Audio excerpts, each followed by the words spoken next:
Good morning. थोड़े energy level से बोल भी दिया करो। बैठो बैठो, बीच में संडे निकलते पूरी एनर्जी डाउन हो जाती है।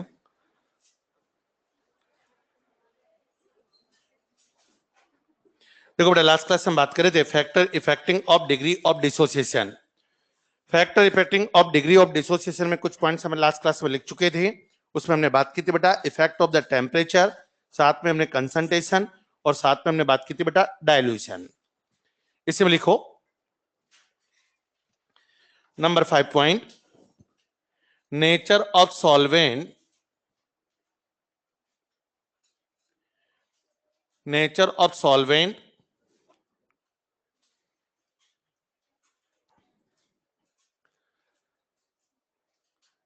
अब देखो नेचर ऑफ सॉल्वेंट के बेस पर देखें, NaCl को उठाकर हमने क्या किया, वाटर में ऐड कर दिया और NaCl की सेम अमाउंट को ही हमने बेंजीन में डिसॉल्व कर दिया।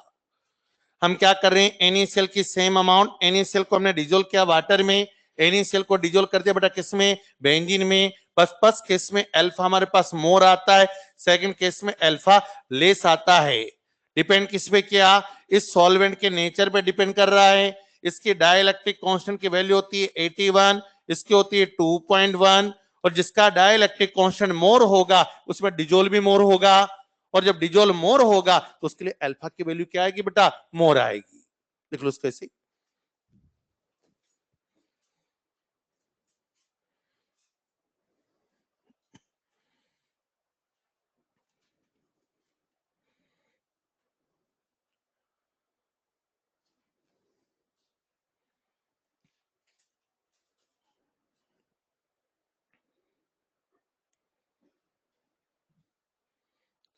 इसको लैंग्वेज में लिख लो, degree of dissociation of electrolyte,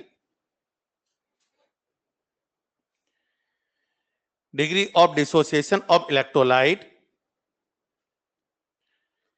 is proportional to value of dielectric constant of solvent, is proportional to value of dielectric constant of solvent, value of dielectric constant of solvent। Number 6 point लिखिए, addition of ion,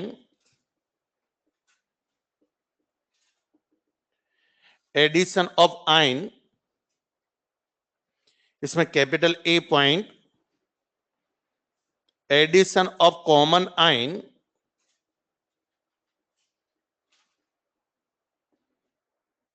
addition of common ion. देखो बेटा यहां पर addition of common ion की हम बात करें, मैंने एग्जांपल ले लिया यहां पर, सपोज एसिडिक एसिड है और एसिडिक एसिड वीक एसिड होता है, ये स्लाइटली आयोनाइज होगा किसमें बेटा, acetate ion plus H ion में। हम पढ़ चुके लास्ट क्लास में, वीक जो होता है बेटा उसी में इक्विलिब्रियम स्टेबलाइज होता है।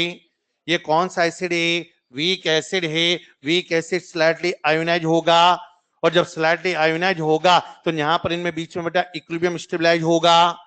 और लास्ट क्लास में पढ़ा था अनआयोनाइज्ड मॉलिक्यूल्स और आयंस के बीच में जो इक्विलिब्रियम होता है उसी को हम आयोनिक इक्विलिब्रियम बोलते हैं। ये आयोनिक इक्विलिब्रियम की हम बात कर रहे हैं। अब ये हमारे पास एक बीकर ले रखा हमने, और बीकर के अंदर एसिडिक एसिड मैंने वाटर में ऐड कर दिया, और जब एसिडिक एसिड को मैंने वाटर में ऐड किया है तो कुछ तो आयंस बन चुके हैं एसिडेट आयन, कुछ H आयन बन चुके होंगे और रिमेनिंग मॉलिक्यूल्स में बचा होगा, तो क्या एसिडिक एसिड यहां रिमेनिंग में हमारे पास बचा होगा, और रिमेनिंग बचा है तभी तो इनमें इक्विलिब्रियम आया। अब मैंने उठाकर क्या किया, इस वीक एसिड में कोई भी स्ट्रॉन्ग इलेक्ट्रोलाइट ऐड कर दिया। कौन सा इलेक्ट्रोलाइट, स्ट्रॉन्ग इलेक्ट्रोलाइट जिसमें वन आयन कॉमन हो, तभी तो हम कॉमन आयन की बात करेंगे। मैंने इसमें क्या किया बेटा, सोडियम एसिटेट ऐड कर दिया। सोडियम एसिटेट है क्या, ये सॉल्ट है, और आप जानते हो सॉल्ट जितने भी होते हैं वो स्ट्रॉन्ग इलेक्ट्रोलाइट होते हैं, और ये स्ट्रॉन्ग इलेक्ट्रोलाइट है तो ये कंप्लीटली आयोनाइज होगा, और ये कंप्लीटली आयोनाइज होगा तो acetate ion plus sodium ion में कन्वर्ट होगा। ये कंप्लीटली आयोनाइज हो चुका है। अब हमारे पास जितना हमने सोडियम एसिड ऐड किया है ये तो है ही नहीं, अब तो एसिड आयन और सोडियम आयन बन चुका है। आपको पता है जितने भी सोल्ट होते हैं सब स्ट्रॉन्ग इलेक्ट्रोलाइट होता है, और स्ट्रॉन्ग इलेक्ट्रोलाइट में हमारे पास क्या आ रहा बेटा, यहां से एसिड आयन और एच आयन आया, इससे ये कॉमन आयन की कंसंट्रेशन क्या होगी, इंक्रीज होगी। यहां पहले से हमारे पास एसिड आयन और एच आयन था, उसमें ऊपर से सोडियम एसिड ऐड किया तो एक्स्ट्रा क्या मिले, एसिडेट आयन, और इस एसिड आयन की कंसंट्रेशन इंक्रीज होगी। और जब प्रोडक्ट की कंसंट्रेशन इंक्रीज होती है तो इक्विलिब्रियम किधर शिफ्ट होता है, बैकवर्ड डायरेक्शन। इसका मतलब यहां बैकवर्ड रिएक्शन होगी, बैकवर्ड रिएक्शन होने से अल्फा की वैल्यू क्या होगी, डिक्रीज। और जब बैकवर्ड रिएक्शन हो रही है तो अल्फा डिक्रीज होगा, और अल्फा डिक्रीज हो रहा है इसका मतलब इस एच आयन की कंसंट्रेशन क्या होगी, डिक्रीज। और एच आयन डिक्रीज होगा तो पीएच की वैल्यू इंक्रीज होगी, क्योंकि हमें पता है जहां पीएच की बात करते हो पीएच का मिस क्या होता है, पी का मिस माइनस लॉग, और जब हम पी की माइनस लॉग बोल रहे हैं तो एच आयन डिक्रीज होगा तो पीएच क्या होगी बेटा, इंक्रीज। इसका मिस क्या कंक्लूजन निकल के आ गया, किसी भी वीक एसिड में स्ट्रॉन्ग इलेक्ट्रोलाइट ऐड करें जिसमें वन आयन कॉमन हो, उसी को कॉमन आयन इफेक्ट बोलोगी। अब वन आयन कॉमन का मींस कैसे चेक करोगे, क्या क्या आपने वीक एसिड में क्या ऐड कर रहे हो, सॉल्ट ऐड कर रहे हो, और उसमें वन आयन कॉमन होना चाहिए। सॉल्ट की जगह में यहाँ स्ट्रॉन्ग एसिड ले लूं तो स्ट्रॉन्ग एसिड में भी तो एच आयन कॉमन मिल जाएगा। हमें तो एसिडेट आयन और एच आयन में से कोई भी एक आयन कॉमन होगा तो वही कॉमन आयन इफेक्ट बोलोगी। मैं यहां पर वीक एसिड में स्ट्रॉन्ग एसिड ऐड करूंगा तो स्ट्रॉन्ग एसिड से भी तो एच आयन मिलेगा बेटा, और एच आयन मिलेगा तब भी हम क्या बोलेंगे बेटा, कॉमन आयन इफेक्ट। इस कॉमन आयन इफेक्ट चेक करने का तरीका क्या है, सबसे पहले तो कौन सा एसिड होना चाहिए, वीक एसिड होना चाहिए। वीक एसिड में क्या ऐड करोगे, या तो सोल्ट ऐड करें या फिर स्ट्रॉन्ग एसिड ऐड करें जिसमें वन आयन कॉमन होना चाहिए, और जहां वन आयन कॉमन होगा तभी हम किसकी बात करेंगे बेटा, common ion effect. Point clear हुआ ये तो मैंने बात की बेटा वीक एसिड की। इसी का रिवर्स केस और ले लें, वीक बेस। मैं एग्जांपल ले लूं अमोनियम हाइड्रोक्साइड, और अमोनियम हाइड्रोक्साइड किस में ब्रेक होगा, ammonium ion plus OH ion में ब्रेक होगा।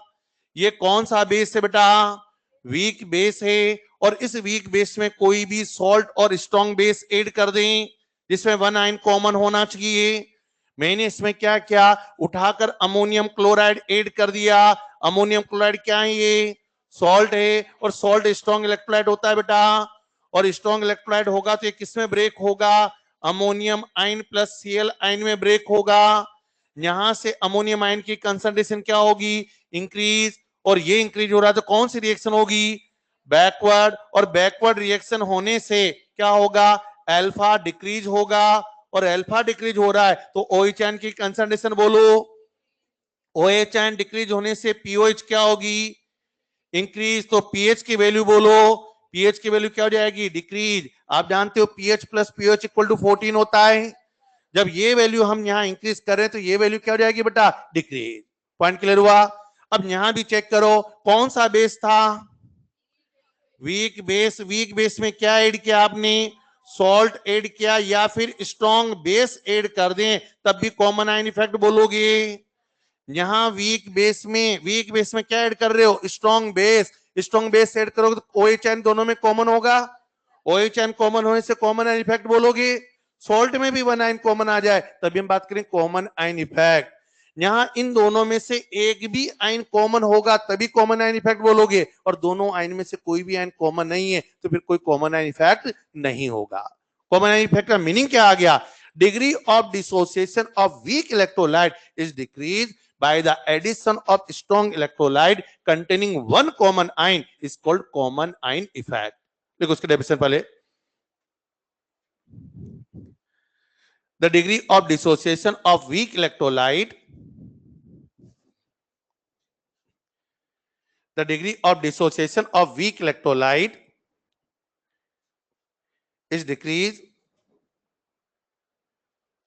शॉर्ट में लिख लिया करो DOD, डिग्री ऑफ डिसोसिएशन, बार बार लिखना है, degree of dissociation of weak electrolyte is decreased by the addition of strong electrolyte, by the addition of strong electrolyte containing one common ion, containing one common ion is called common ion effect. is called common ion effect. देखो दोनों example बेटा,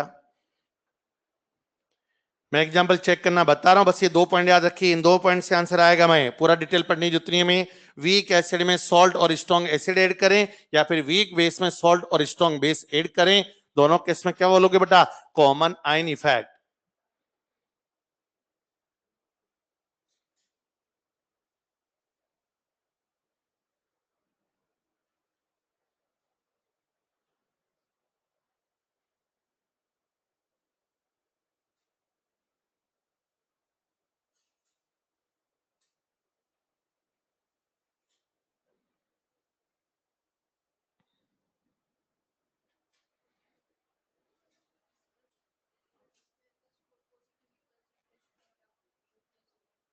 ammonium ion की concentration increase हो गई,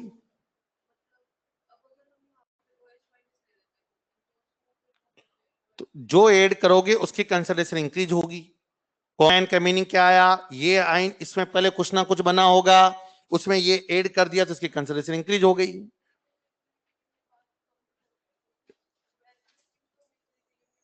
ये जो extra concentration आ रही है, वो एक्स्ट्रा कंसंट्रेशन ही तो बैकवर्ड डायरेक्शन में जा रही है। तो आपसे जो पूछा ऐड करने पे क्या होगा, तो कंसंट्रेशन इंक्रीज होगी। इक्विलिब्रियम का रेशियो तो वापस सेम ही आएगा, तभी तो इक्विलिब्रियम कांस्टेंट कभी चेंज थोड़ी हो सकता है, इक्विलिब्रियम कांस्टेंट सेम रहेगा। भाई इक्विलिब्रियम कांस्टेंट तो वापस ये इसमें वेरिएशन आया, तभी इसमें वेरिएशन आएगा, तभी तो रेशियो वापस सेम आएगा। भाई के की वैल्यू क्या होनी चाहिए? सेम होनी चाहिए। तो सेम तभी आएगी जब एक इंक्रीज हो दूसरा वापस डिक्रीज होगा, तभी तो सेम आएगा। तो आपसे कंसंट्रेशन ऑफ एसिटेट आयन पूछा जाएगा तो दोनों का एडिशन लेकर सोल्व करना पड़ेगा। अभी न्यूमेरिकली बताऊंगा मैं आपको।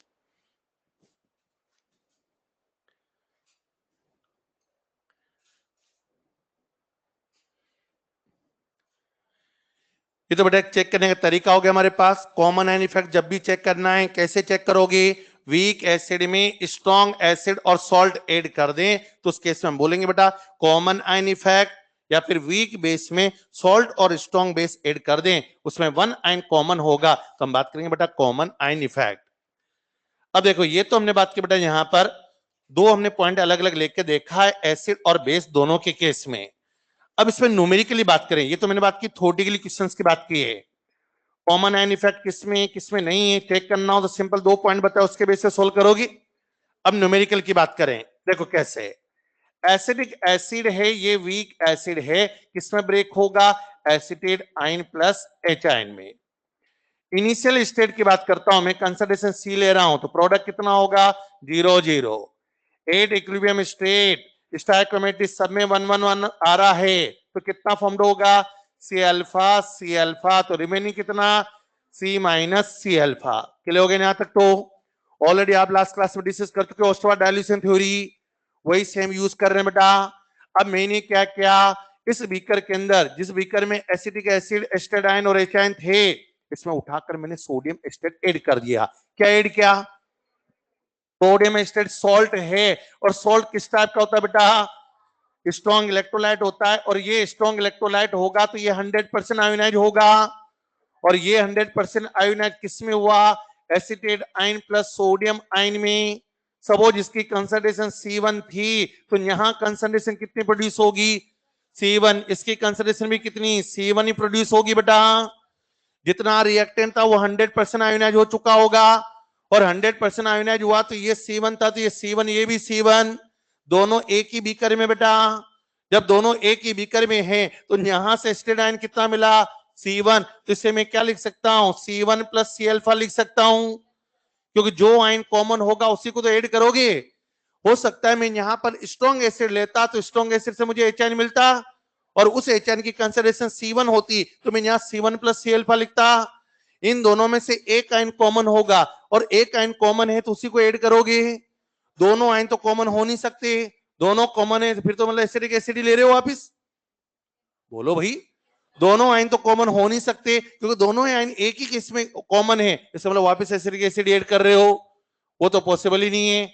हम बात किसकी कर रहे हैं बेटा? यहाँ पर डिफरेंट आयन की बात करोगे, एक आयन कॉमन होना चाहिए, तो अब क्या लिखोगे? Dissociation constant of weak acid, concentration of acetate ion at equilibrium state into concentration of H ion at equilibrium state upon concentration of acidic acid at equilibrium state लिखोगे। और आप पढ़ते हो any equilibrium constant depend only and only temperature. इसका means ये जो value आ रही है, हम किसी की वैल्यू इंक्रीज करें डिक्रीज करें, ये वैल्यू तो सेम रहेगी। और ये वैल्यू जब सेम आ रही है तो एस्टेडाइन कितना आया, C1 प्लस सी अल्फा। यहां HN कितना आया, सी अल्फा अपॉन, इससे मैं C कॉमन ले लूं तो C1 माइनस अल्फा लिख सकता हूं बेटा। यहां से C कैंसिल हो गया, 1 माइनस अल्फा को क्या मैं यहां पर 1 लिख सकता हूं बेटा। और C1 प्लस सी अल्फा को मैंने ऑलमोस्ट कितना लिख दिया बेटा, C1। क्यों लिखा, यहां देखो जितना इनिशियल में होगा उसका बहुत माइनर यहां प्रोडक्ट बनेगा। बट ये जो C1 आ रहा है ये तो 100% आयोनाइज हो चुका है ना, तो 100% आयोनाइज हो चुका है, तो जितना ये फॉर्म्ड हो रहा है इसके कंपेयर में इस सी अल्फा को नेग्लेक्ट कर सकते हो। बोलिए, C1 के कंपेयर में मैंने सी अल्फा को नेग्लेक्ट कर दिया, तो यहां क्या जाएगा बेटा, C1 plus C alpha equal to, यहां पर हम C1 लिख सकते हैं, तो फॉर्मूले में वैल्यू पुट करो के ए इक्वल टू, यहां तो क्या आ गया बेटा C1, यहां से क्या आया अल्फा, तो यहां के ए इक्वल टू C1 अल्फा, तो अल्फा इक्वल टू फॉर्मूला क्या बना बेटा, के ए 1 अपॉन C1। ये तो पूरा डेरिवेशन हमें सोल्व किया है, और डेरिवेशन सोल्व करके हमने अल्फा की वैल्यू यहां से कैलकुलेट की है। अब हर केस में पूरा डेरिवेशन सोल्व नहीं करना है, हमें पूरा डेरिवेशन सोल्व करने की जरूरत नहीं है। डायरेक्ट फॉर्मूला कैसे लिखोगे, अल्फा इक्वल टू क्या लिखा हमने, dissociation constant of weak acid लिखा है, तो ये फॉर्मूला क्या बना, dissociation constant of weak. Weak का मींस वीक एसिड और वीक बेस कोई भी हो सकता है। ये मैं वीक एसिड का केस ले रहा हूं तो के लिखा, वीक बेस होगा तो के भी लिखोगे। ये C1 किसके कंसंट्रेशन है, यहां पर स्ट्रॉन्ग की है, इसका मैं क्या लिखोगे, C1 किसकी, स्ट्रॉन्ग इलेक्ट्रोलाइट की कंसंट्रेशन। और इस फॉर्मूले से हम अल्फा निकालेंगे, और इस अल्फा के बेस से कोई भी क्वेश्चन सोल्व कर सकते हो। अब हमें हर केस में ये डेरिवेशन पूरा सोल्व नहीं करना है, बार बार बोल रहा हूं, कैसे आया इससे मैंने पूरा डेरिवेशन आपको बताया है। हमें तो मेनली इसी फॉर्मूले सोल्व करना है। डिसोसिएशन कांस्टेंट किसका लेके चलना है, वीक का, या तो वीक एसिड होगा या फिर वीक बेस होगा। और ये कंसंट्रेशन किसकी लेनी है, स्ट्रॉन्ग इलेक्ट्रोलाइट। स्ट्रॉन्ग इलेक्ट्रोलाइट में कौन होगा, या तो स्ट्रॉन्ग एसिड होगा या फिर सॉल्ट होगा, दोनों के हम C1 कंसंट्रेशन लेकर सोल्व कर सकते हैं। लिखो अब इसको,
एक जनरल फॉर्मूला हमारे पास में आ गया, dissociation constant of weak electrolyte upon concentration of strong electrolyte. इससे हम अल्फा निकालेंगे। अब क्वेश्चन में अल्फा नहीं पूछेगा, क्वेश्चन में क्या पूछेगा, calculate the pH of the solution. तो यहां से HN किसके इक्वल आया, सी अल्फा। अल्फा यहां से निकालोगे, सी कंसंट्रेशन इसकी गिवन होगी हमें, उसे HN कैलकुलेट करके pH निकाल लोगे। क्वेश्चन में पूछा है calculate the concentration of acetate ion, इस केस में एसिड आयन किसके इक्वल आया? C1 plus C alpha. C1 की कंसंट्रेशन में क्वेश्चन में गिवन होगी और इस अल्फा की वैल्यू पुट करके सोल्व कर लोगी। सोल्व करोगे तब भी C1 प्लस सी अल्फा से वापस C1 के इक्वल आएगा। अरे बोलो भाई, अल्फा की वैल्यू तो बहुत माइनर वैल्यू आएगी, उसको हम C1 में ऐड करेंगे तब भी तो वैल्यू सेम ही आएगी बेटा। तो C1 प्लस सी अल्फा को C1 लिख सकते हो। नेक्स्ट पॉइंट लिखो इसी में, capital B point,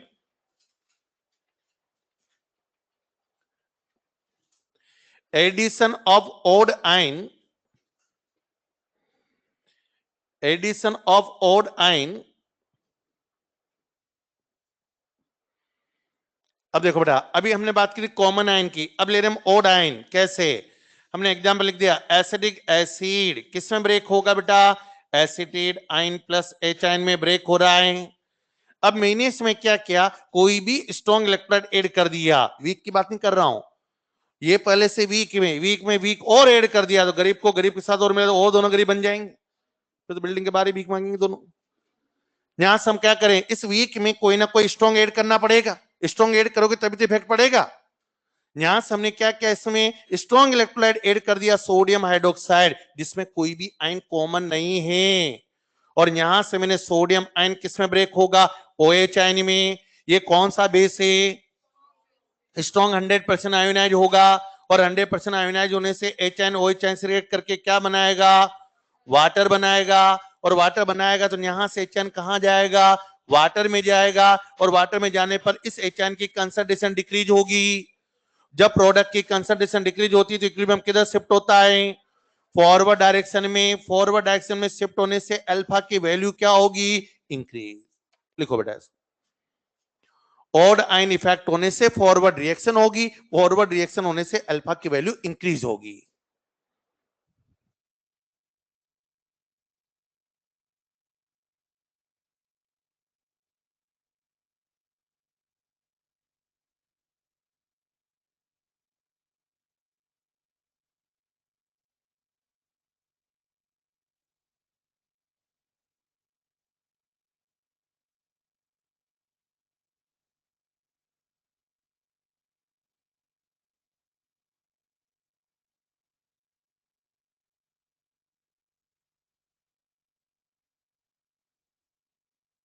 six case लिए हैं जिनके बेस हम अल्फा की डिपेंडिंग चेक कर रहे हैं। अल्फा के बेस में इंपॉर्टेंट पॉइंट हमारे पास निकल क्या है बेटा? कॉमन आयन इफेक्ट, उसी के बेस हम चेक करेंगे। बाकी सारे थ्योरेटिकल पॉइंट हमने यहां पर डिस्कस किए हैं। हमने पढ़ा बेटा स्ट्रॉन्ग इलेक्ट्रोलाइट के केस में अल्फा की वैल्यू कितनी? फटाफट आंसर दो। वीक के केस में कंसंट्रेशन इंक्रीज करने पर अल्फा डिक्रीज होगा, डायल्यूशन इंक्रीज करने पर अल्फा यहां पर इंक्रीज होगा, टेम्परेचर इंक्रीज करने पर अल्फा इंक्रीज होगा। यहां पर nature of solvent, dielectric constant की वैल्यू जिसकी मोर होगी उसका अल्फा मोर आएगा। कॉमन आयन में अल्फा डिक्रीज होगा, ऑड आयन में अल्फा इंक्रीज होगा। क्वेश्चन लिखो,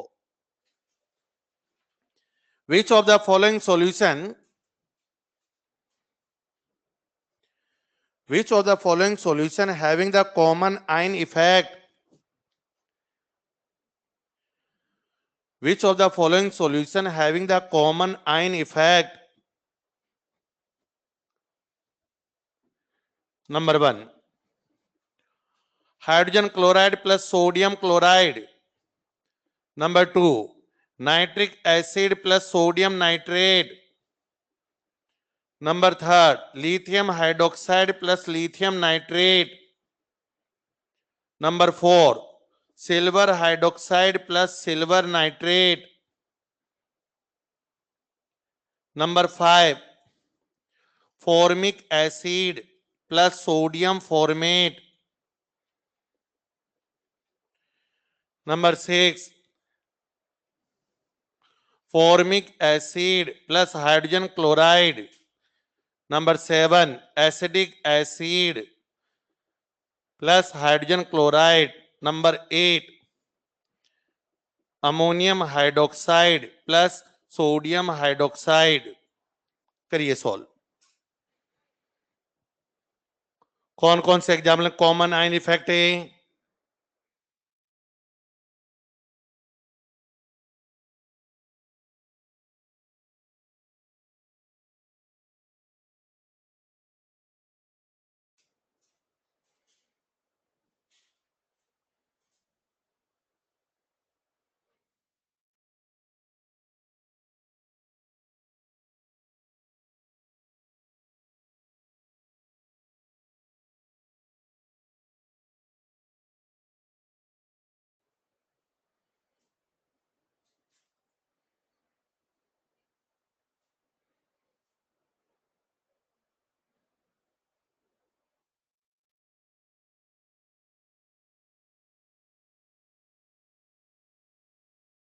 बोलो गया।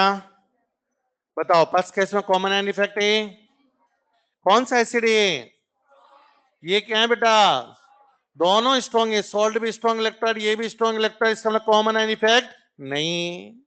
सेकंड केस में कौन सा एसिड है, स्ट्रॉन्ग एसिड है, यहां पर सॉल्ट है और दोनों स्ट्रॉन्ग हैं, तो यहां भी कॉमन आयन इफेक्ट नहीं है। कौन सा बेस है, वीक बेस, यहां पर क्या बेटा सॉल्ट है, दोनों में लिथियम आयन कॉमन है, तो कॉमन आयन इफेक्ट हो गया। यहां पर कौन सा बेस है, वीक बेस, जो एसिड बेस मैंने लिखा है तो वह स्ट्रॉन्ग थे, अरे बोलो भाई, जो लिखा है तो वो सब स्ट्रॉन्ग एसिड स्ट्रॉन्ग बेस थे, जिसके बारे में नहीं लिखा वो सब वीक हैं। सब अमीरों को याद रखते हैं, गरीबों को याद नहीं रखता, जिसके हमारे में नहीं लिखा हो जो भी आ जाए एग्जाम्पल सब वीक मान के चलना। यहां पर हमारे पास सिल्वर आयन कॉमन है, तो common ion effect, formic acid weak acid है, ये सॉल्ट है, दोनों में फॉर्मेट आयन आ रहा है, तो कॉमन आयन इफेक्ट। यहां पर वीक एसिड है, ये स्ट्रॉन्ग एसिड है, दोनों में एचएन कॉमन आया तो कॉमन आयन इफेक्ट। यहां पर वीक बेस है, ये स्ट्रॉन्ग एसिड है, दोनों में HN common, sorry weak acid है, दोनों में एचएन कॉमन आया तो कॉमन आयन इफेक्ट। यहां पर हमारे पास में वीक बेस है और स्ट्रॉन्ग बेस है, दोनों में ओएचएन कॉमन है, कॉमन आयन इफेक्ट। चेक कर लोगे, कॉमन आयन इफेक्ट चेक करने का सिंपल फॉर्मूला क्या पढ़ लिया हमने, वीक एसिड में क्या ऐड करना है, सॉल्ट और स्ट्रॉन्ग एसिड ऐड करोगी, वीक बेस में क्या ऐड करना है, सॉल्ट और स्ट्रॉन्ग बेस, उसके बेस से हम कॉमन एंड इफेक्ट चेक कर सकते हैं। चेक कर लोगे बेटा, क्वेश्चन लिखो और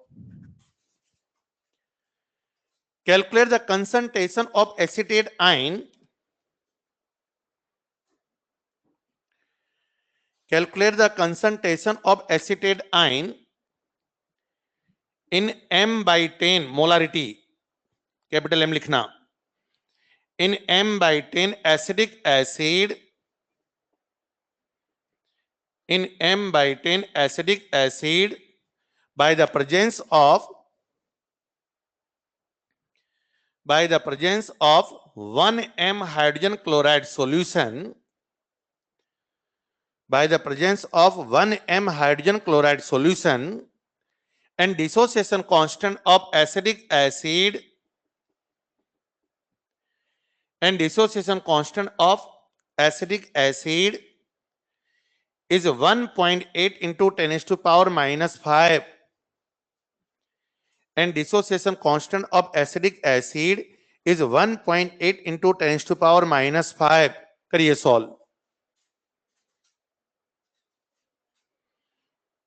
डायरेक्ट फॉर्मूला बताया तो उससे सोल्व करना है, डेरिवेशन पूरा सोल्व नहीं करना है।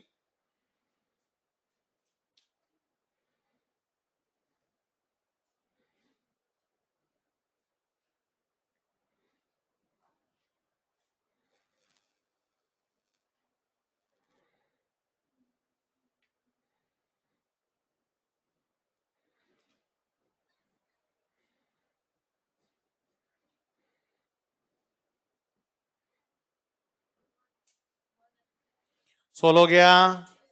सबसे पहले तो डायरेक्ट फॉर्मूला बोलो, क्या फॉर्मूला पढ़ा था, alpha equal to dissociation constant of weak upon क्या लिखा था, कंसंट्रेशन ऑफ स्ट्रॉन्ग इलेक्ट्रोलाइट लिखा था।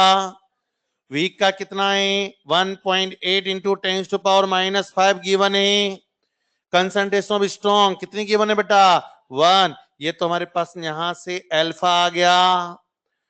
अब हमें क्या पूछा बेटा, कंसंट्रेशन ऑफ एसिटेट आयन पूछा है, ये एसिडिक एसिड किस में ब्रेक होगा, acetate ion plus H ion में ब्रेक होगा, 1 के अकॉर्डिंग कितना फॉर्म्ड होगा सी अल्फा, यहां से हम सी अल्फा कैलकुलेट कर लें, कंसंट्रेशन ऑफ एसिटेट आयन ये पूछा है सी अल्फा, सी किसका लिखोगे, स्ट्रॉन्ग इलेक्ट्रोलाइट की वीक इलेक्ट्रोलाइट, वीक इलेक्ट्रोलाइट कितना 1/10 into 1.8 into 10 to power minus 5, तो आंसर कितना आ गया 1.8 into 10 to power minus 6। Solve कर लोगे स्टेप से बेटा, जैसा क्वेश्चन पूछा जाए उसी के अकॉर्डिंग हम सॉल्व कर सकते हैं। बताओ इस केस में एचएन की कंसंट्रेशन कितनी होगी,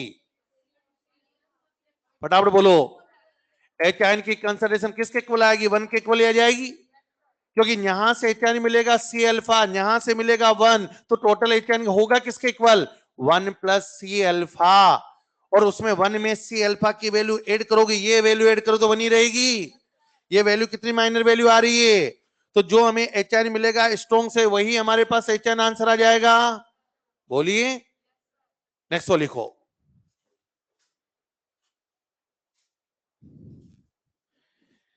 Calculate the concentration of hydroxide ion. Calculate the concentration of hydroxide ion in m by 100 ammonium hydroxide. In m by 100 ammonium hydroxide by the presence of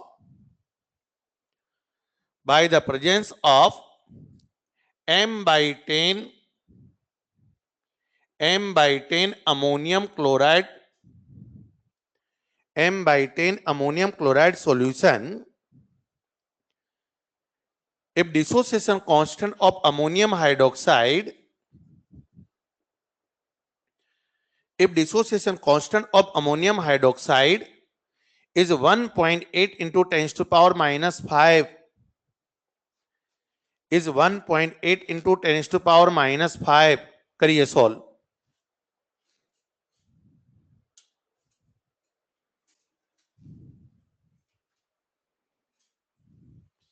same question है, बस data change करके पूछा है मैंने।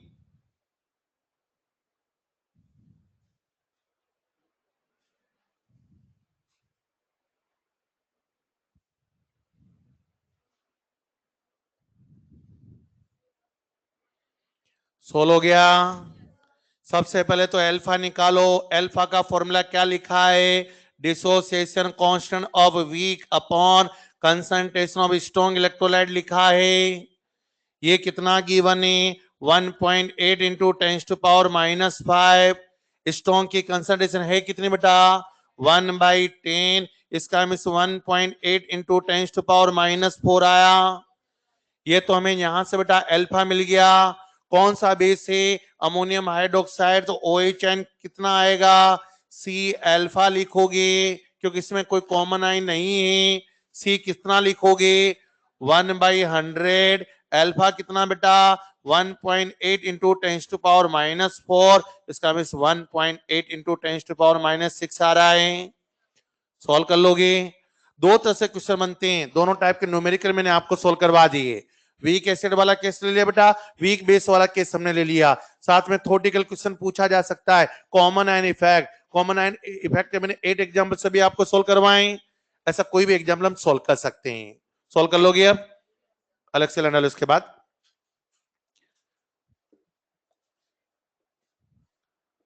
Basic third, इसमें लिखिए polybasic acid और poly acidic base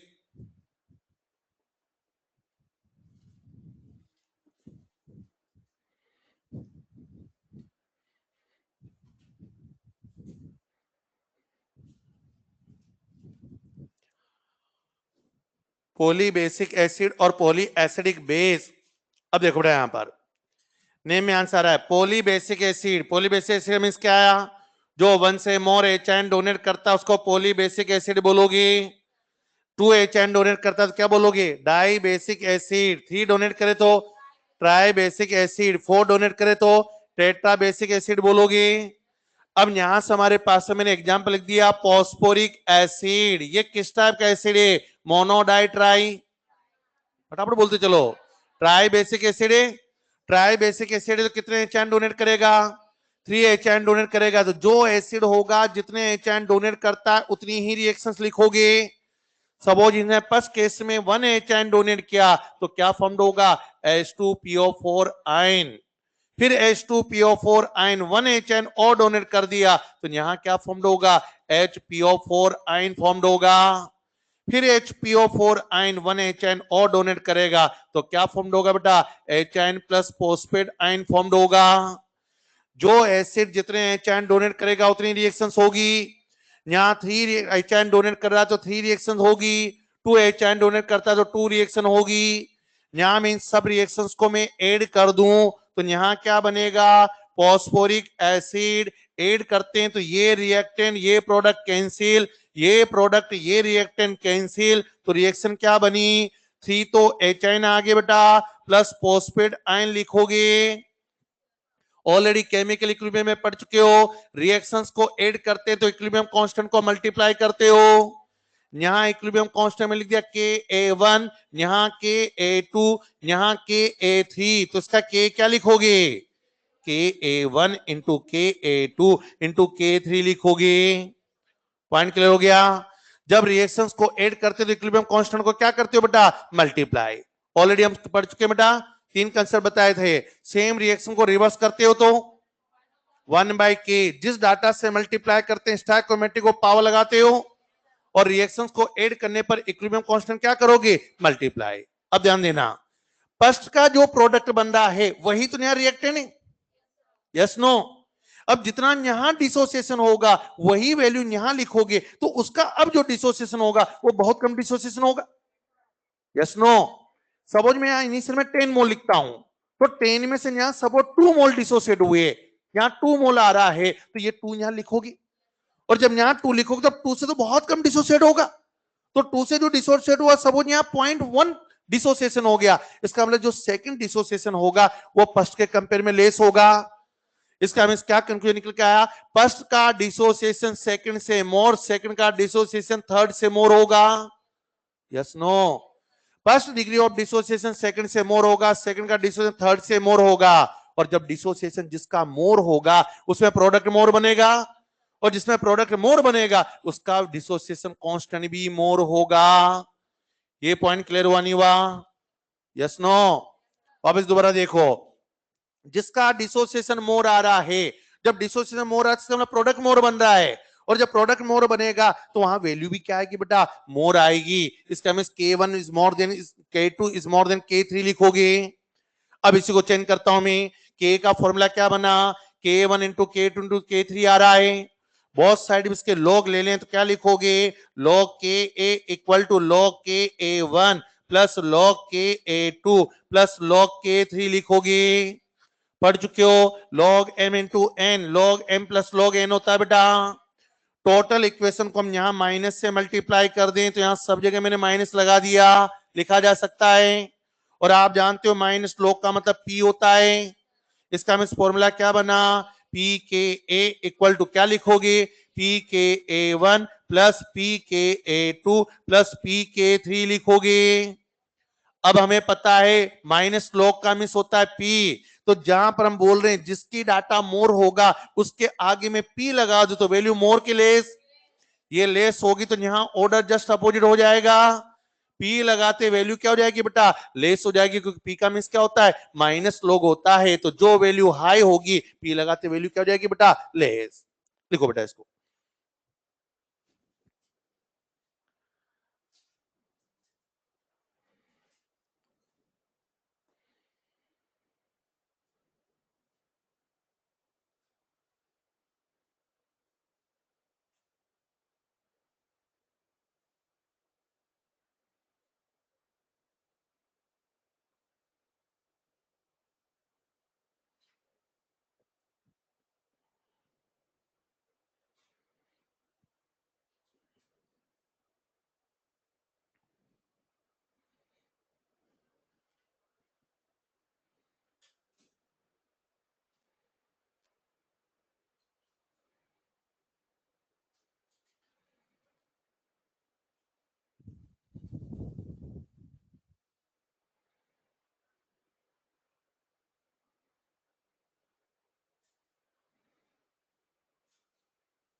to case हमारे पास बन गए, जिसका डिग्री ऑफ डिसोसिएशन मोर होगा उसका डिसोसिएशन कांस्टेंट भी मोर आएगा।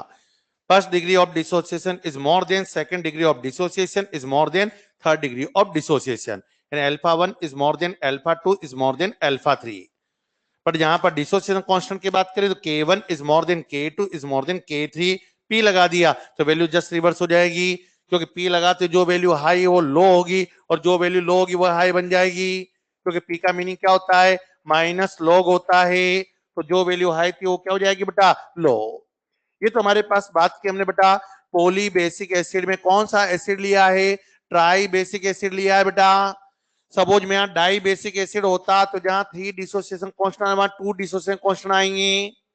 यही केस में एल्यूमिनियम हाइड्रोक्साइड के लिए लेता तो फॉर्मूला क्या बनता बोलो, जहां के वहां क्या बनेगा, के बी इक्वल टू के बी वन इंटू के बी टू इंटू के बी थ्री बनेगा। के बी हमारे पास आ जाएगा वीक बेस में, जो एसिड वीक केस के लिए आ रहा है वही सेम केस किसके लिए आएगा बेटा, वीक बेस। अब ये तो हमने बात की थ्योरेटिकल रिलेशंस कैलकुलेट किए हैं, अब इसी में न्यूमेरिकल देखो, बहुत इंपॉर्टेंट पार्ट हम यहाँ पर डिस्कस कर रहे हैं, उससे न्यूमेरिकल आपसे पूछे जाते हैं और एनसीईआरटी के अंदर 2-3 क्वेश्चंस पर दे रखे हैं और 2 बार एग्जाम में क्वेश्चन पूछा भी गया है। देखो कैसे बेटा, H2A कौन सा एसिड है, मोनोडाइट्राई, बोलते चलो, डाई बेसिक एसिड इसमें 2H आयन डोनेट करेगा, फर्स्ट केस में इसने 1H आयन डोनेट किया, क्या फॉर्म हुआ, H ion plus HA ion, और जो प्रोडक्ट है वो यहां पर चेंज हो रहा है किसमें बेटा, H ion plus A ion लिखा जा सकता है। ये हमारे पास में 2 रिएक्शंस मैंने लिख दी, जिस टाइप का एसिड होगा उतनी स्टेप में रिएक्शन होगी, डाई बेसिक एसिड है तो 2 स्टेप रिएक्शन हो रही है हमारे पास। इनिशियल में मैंने यहां इसका कंसंट्रेशन लिख रहा हूं C, डेरिवेशन में पूरा बता रहा हूं लेकिन सब क्रॉस करवाऊंगा अभी, समरी लिखाऊंगा, समरी से क्वेश्चन सोल्व करना है, एग्जाम में पूरा डेरिवेशन में याद नहीं रखना बेटा, कम से कम याद रखिए, अभी पहले वाले डेरिवेशन में सब क्रॉस करा के आपको फाइनल फॉर्मूला बताया था, उसी से क्वेश्चन सोल्व करना है, एग्जाम में पूरा में डिराइव करने की जरूरत नहीं है, टाइम वेस्ट नहीं करना एग्जाम में।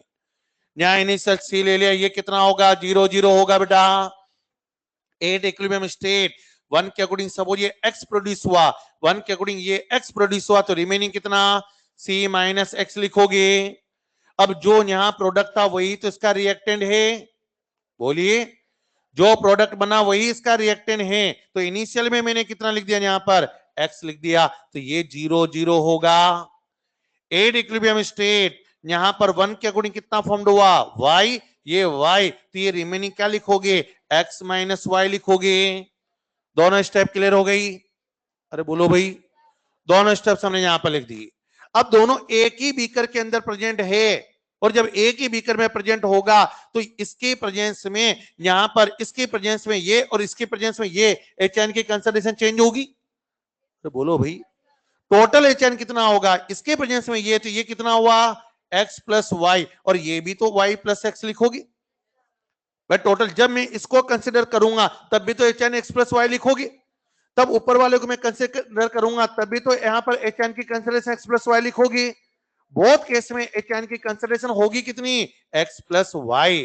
फर्स्ट केस में लिखे यहाँ डिसोसिएशन कांस्टेंट ऑफ फर्स्ट क्या लिखोगे, concentration of product upon concentration of reactant, direct लिख रहा हूं, कंसंट्रेशन ऑफ HN कितना, x plus y, concentration of HA ion यहां पर x अपॉन रिमेनिंग कंसंट्रेशन कितनी, C माइनस x।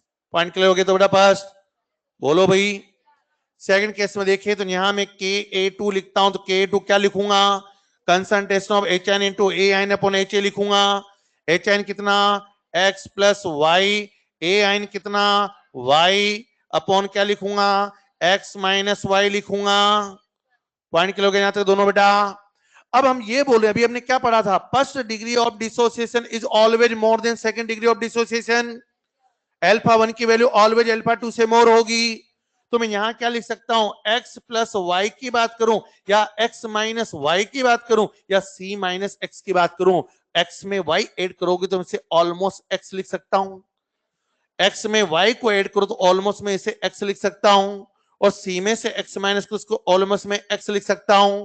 क्यों लिखा, इस वैल्यू को यहां पर चेक करें, देखो कैसे, फर्स्ट जो डिसोसिएशन होगा वो x आ रहा है, बोलते चलिए, जो x आ रहा है इस x की वैल्यू को मैं इस c के कंपेयर में नेगलेक्ट कर सकता हूं, ये तो पढ़ते आ रहे हो ऑस्टवाल्ड डायल्यूसिस थ्योरी, जो यहाँ रिएक्टेंट होगा उसको x के कंपेयर में हम बात करें तो c माइनस एक्स को मैं x यहां पर c लिख सकता हूं, बोलिए, क्योंकि हमें पता यहां पर वीक एसिड है, बहुत कम अमाउंट में डिसोसिएशन होगा, और जब बहुत कम अमाउंट में डिसोसिएशन होगा तो c माइनस एक्स को मैं c लिख सकता हूं।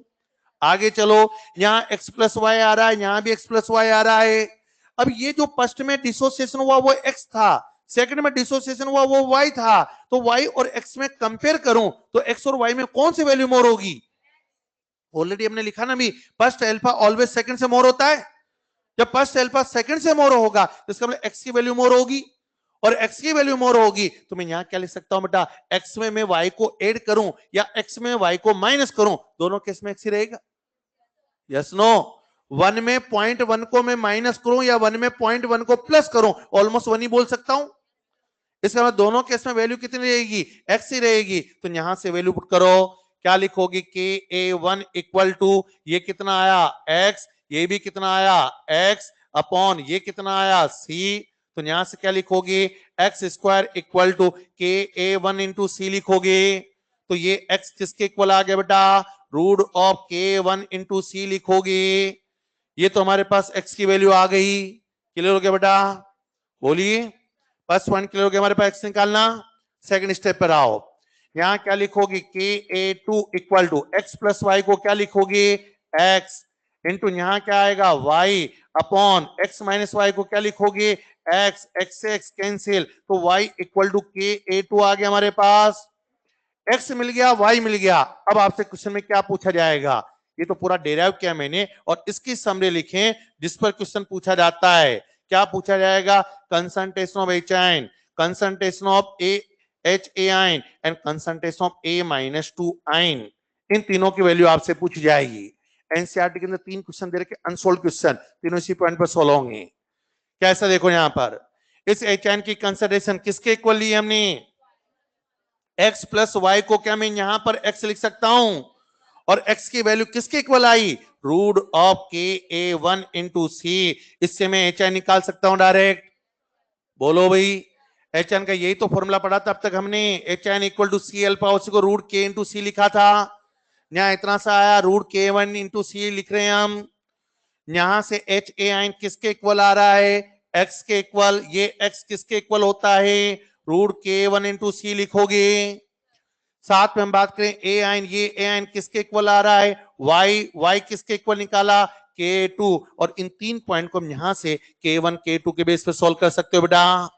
पूरा मैंने डेरिवेशन बताया है, लेकिन डेरिवेशन के में कहीं कोई जरूरत नहीं है, ये समरी आ गई और समरी के बेस पे हमें सोल्व करना है। इसको भी याद रखने का सिंपल तरीका, मोनो बेसिक एसिड में हमने क्या पढ़ा था, H N equal to C alpha, और सी अल्फा को हमने रूट के इंटू सी लिखा था। वही फॉर्मूला याद रखो, रूट के इंटू सी लिखना है। जितना एच आइन होगा उतना ही एच ए आइन होगा, और जो ए माइनस टू आइन आएगा वो तो सीधा किसके इक्वल आ जाएगा बेटा, के टू के इक्वल। लिखो अब इसको पूरा,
ये जो फॉर्मूला हम पढ़े बेटा, ये फॉर्मूला तभी अप्लाई करना है जब क्वेश्चन में डिफरेंट डिसोसिएशन कांस्टेंट गिवन हो। के वन के टू की वैल्यू हमें क्वेश्चन में दी होगी, तभी हमें ये फॉर्मूला यूज करना है।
अब देखो बेटा, यहाँ पर पूरा डेरिवेशन मैंने आपको बताया, पर बार बार मैं रिपीट कर रहा हूँ, डेरिवेशन हमें याद नहीं रखना है, हमें कोई डेरिवेशन की जरूरत नहीं है, हम डायरेक्ट समरी के बेसिक क्वेश्चन को सॉल्व करेंगे, एक सिंगल स्टेप में हमारा आंसर आ जाएगा।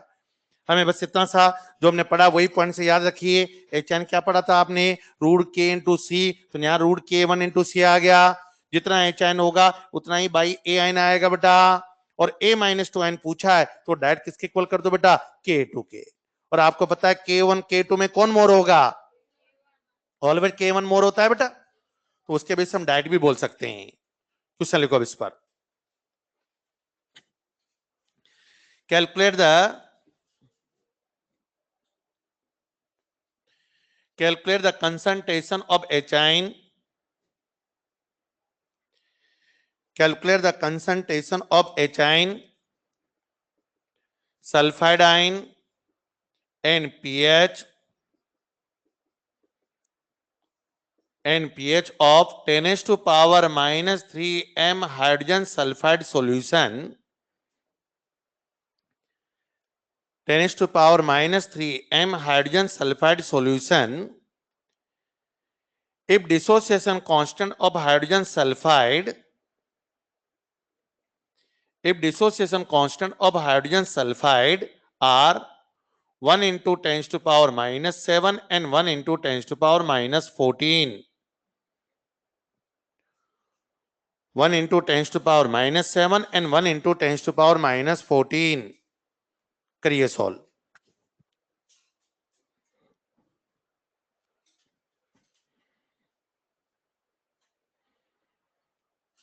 समरी के बेस पे सोल्व करिए, कोई फॉर्मूला हमें पूरा कैलकुलेट नहीं करना है, डाटा बेस से लेके एक स्टेप में आंसर आ रहा है।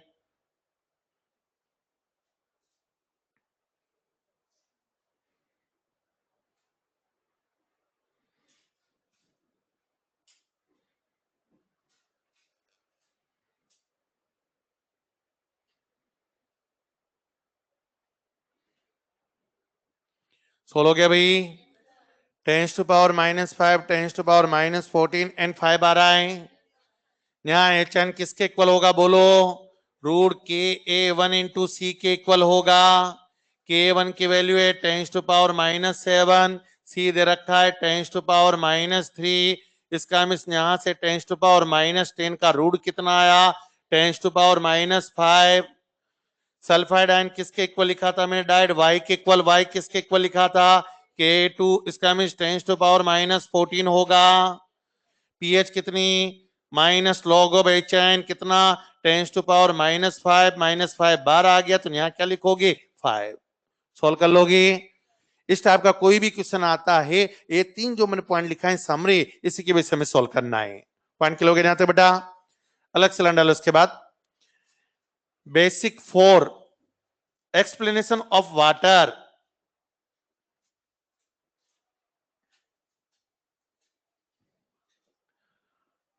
बेसिक 4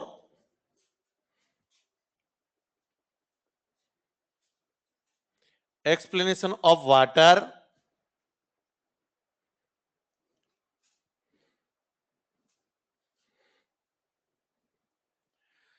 अब देखो यहाँ पर एक्सप्लेनेशन ऑफ वाटर की बात करें, एक तरह से वाटर के बायोडाटा की बात कर रहे हैं, सबका बायोडाटा होता है, आपका मतलब सबका बायोडाटा भाई, ऐसे वाटर का भी बायोडाटा है। नेचर ऑफ वाटर क्या लेके चलते हो, सोचना पड़ेगा, बहुत टिपिकल क्वेश्चन पूछ लिया तो। देखो यहां पर हम बात करते हैं concentration of H ion equal to concentration of O H ion equal to 10⁻⁷ mole per litre at 25 degree Celsius temperature. जब क्वेश्चन में कुछ नहीं दिया जाता तो हम रूम टेम्परेचर की बात करेंगे, रूम टेम्परेचर में 25 डिग्री सेल्सियस लोगे, 25 डिग्री सेल्सियस पर H N O H N दोनों इक्वल होते हैं, और जहां दोनों इक्वल होंगे तो सॉल्यूशन का नेचर न्यूट्रल होगा। Concentration of H N equal to O H N कितना, 10⁻⁷ मोल पर लीटर, इसलिए नेचर ऑफ वाटर क्या होगा, न्यूट्रल। सेकंड पॉइंट हम बात करते हैं number of H ion equal to number of ओएचाइन।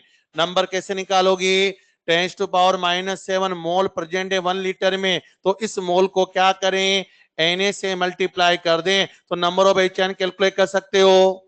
Water का नेचर न्यूट्रल है तो number of HN equal to number of OH लिखोगे। साथ में आप पढ़ चुके ऑलरेडी सॉल्यूशन चैप्टर में मोलारिटी ऑफ वाटर कितनी होती है बेटा 1000/18 55.5 होती है। नंबर 4 पॉइंट पर हम बात करें बेटा यहाँ पर degree of dissociation of water. Alpha हम कैलकुलेट करना चाहते हैं। अल्फा कैसे कैलकुलेट करोगे वाटर वीक इलेक्ट्रोलाइट होता है बेटा। वाटर वीक इलेक्ट्रोलाइट तो किसमें ब्रेक होगा H आयन प्लस यहाँ पर OH आयन में ब्रेक होगा। इसकी कंसंट्रेशन में यहाँ पर बेटा C लेता हूं तो कितना फॉर्म्ड होगा 0.08 इक्विलिब्रियम स्टेट कितना फॉर्म्ड होगा C अल्फा तो रिमेनिंग कितना C माइनस C अल्फा लिखोगे तो कंसंट्रेशन ऑफ HN किसके इक्वल और concentration of HN C alpha के इक्वल है और ये HN किसके इक्वल है 10⁻⁻7 C का मींस क्या है कंसंट्रेशन वाटर की कंसंट्रेशन ऑलवेज 55.5 होती है तो यहाँ क्या लिख सकते हैं हम 1000/18 लिख सकते हो। अल्फा हमें कैलकुलेट करना है तो अल्फा इक्वल टू 18 से इसको मल्टीप्लाई करो तो 18 इंटू 10⁻⁻7 ऊपर जाते कितना हुआ 10⁻⁻10 तो 1.8 इंटू 10⁻⁻9 परसेंटेज में कैलकुलेट करें तो 1.8 इंटू 10⁻⁻7% लिखो बेटा इसको।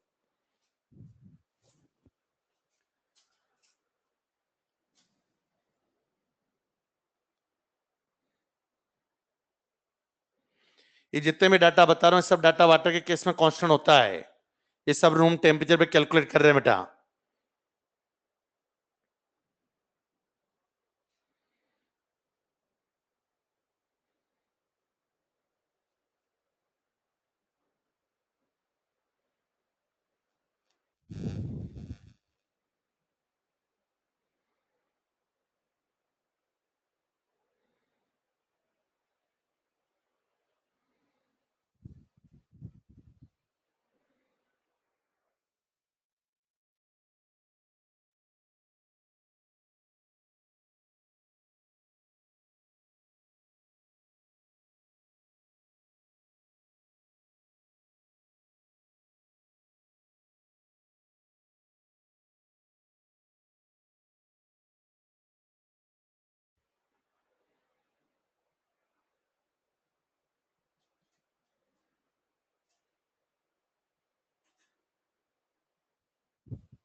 ये तो बेटा हमारे पास फॉर्मूला आ गया। डिग्री ऑफ डिसोसिएशन पूछा जाए तो 1.8 इंटू 10⁻⁻7 ये डाटा ऑलवेज कांस्टेंट होगा क्योंकि ये सारे डाटा हम कहां लेके चल रहे हैं रूम टेम्परेचर पर और ये वैल्यू ऑलवेज कांस्टेंट होती है। टेम्परेचर चेंज करोगे तो सारे डाटा चेंज हो जाएंगी क्योंकि आपको पता है टेम्परेचर चेंज करने पर डिग्री ऑफ डिसोसिएशन के की वैल्यू चेंज होती है। तो यहाँ पे सारे डाटा हमारे पास कांस्टेंट है। इसमें एक पॉइंट और हम कैलकुलेट करें number 5 point ionisation constant of water. Ionisation constant of water calculate करना चाहते हैं। वाटर किसमें ब्रेक होता है H ion plus OH ion में। बाद में लिखना बेटा पहले देखो इधर के हम यहां से कैलकुलेट करना चाहते हैं। के कैसे लिखोगे concentration of H ion into OH ion upon concentration of water लिखोगे। जब भी किसी का डिसोसिएशन कांस्टेंट लिखना होता है तुमने क्या लिखा था वीक एसिड है तो यहाँ के लिखते हो वीक बेस है तो क्या लिखोगे के बी। यहाँ वाटर है तो आयनाइजेशन कांस्टेंट ऑफ वाटर के लिख रहे हैं बेटा।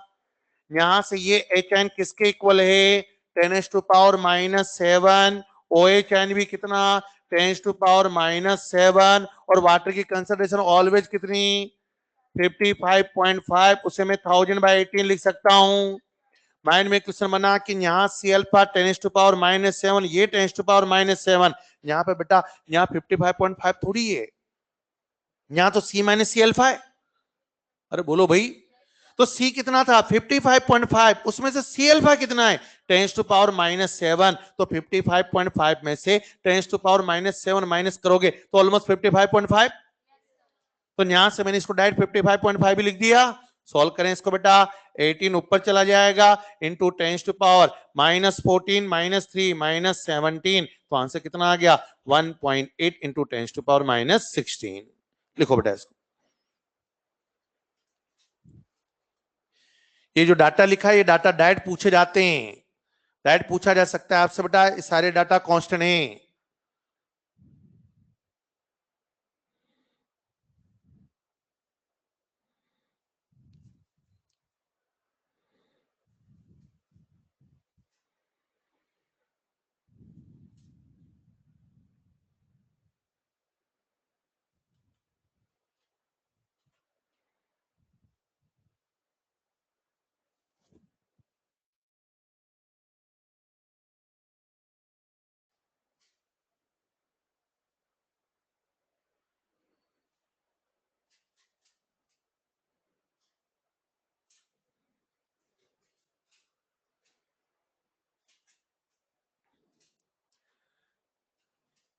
5 पॉइंट में यहां पर लिखा कैलकुलेट किया है delta degree of dissociation of water और साथ में ionization constant of water. Alpha की वैल्यू ऑलवेज कितना 1.8 इंटू 10⁻⁻7% आ रहा है और के की वैल्यू कितनी आ रही है 1.8 इंटू 10⁻⁻16। नेक्स्ट पॉइंट लिखो उसके बाद number 5 ionic product of water and basic 5 ionic product of water, ionic product of water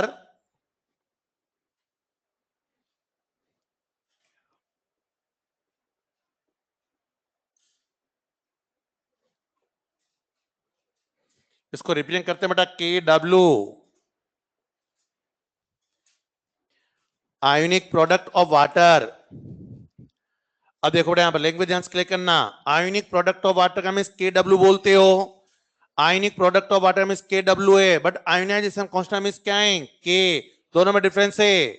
जब आयोनाइजेशन कांस्टेंट बोला जाए, डिसोसिएशन कांस्टेंट वाटर बोला जाए, उसे हम के से रिप्रेजेंट करेंगे, but ionic product of water की बात की जाए तो उसे किससे रिप्रेजेंट करोगे के डब्ल्यू। देखिए कैसे, वाटर है, ये वाटर किसमें ब्रेक होगा एच आइन प्लस ओ एच आइन में ब्रेक होगा, तो आयोनाइजेशन कांस्टेंट क्या लिखोगे concentration of H ion into concentration of O H ion upon concentration of water लिखोगे। इस वैल्यू को इससे मल्टीप्लाई करें तो के इंटू वाटर इक्वल टू क्या लिखोगे concentration of H N into concentration of O H N लिखोगे। यहाँ के है क्या बेटा आयोनाइजेशन कांस्टेंट, ये वैल्यू ऑलवेज कांस्टेंट होगी, कंसंट्रेशन ऑफ वाटर ऑलवेज 55.5 होती है, ये भी कांस्टेंट ये भी कांस्टेंट, तो इन दोनों का multiply new constant K W into equal to क्या लिखोगे H N into O H N. अब ये जो फॉर्मूला है याद रखने सिंपल जगह ऐसे पता है क्या वर्ड लिख रहे हैं के डब्ल्यू को आयोनिक प्रोडक्ट आयंस का मल्टीप्लाई वही आयोनिक प्रोडक्ट ऑफ वाटर बन जाएगा, आयंस के मल्टीप्लाई को क्या बोलोगे आयोनिक प्रोडक्ट ऑफ वाटर। ये तो हमारे पास के डब्ल्यू आया। एक तरह से के का मीनिंग क्या था, के का मीनिंग तो क्या था आयोनाइजेशन कांस्टेंट और डिसोसिएशन कांस्टेंट, और के डब्ल्यू क्या है आयोनिक प्रोडक्ट ऑफ वाटर, और के डब्ल्यू के इंटू वाटर के इक्वल आ रहा है। अब इसी को चेंज करें बोथ साइड पर लॉग ले लें तो फॉर्मूला क्या बनेगा बेटा log K W equal to log M into N, log M plus log N, ये लिखोगे बेटा। बोथ साइड पर क्या करें माइनस से मल्टीप्लाई कर दिए तो यहां minus minus minus minus log का मीन्स क्या बना, तो फॉर्मूला क्या लिखोगे P K W equal to P H plus P O H. लिखो बेटा इसको, दो फॉर्मूले हमारे पास में आ गए K W equal to H N into O H N और P K W equal to P H plus P O H.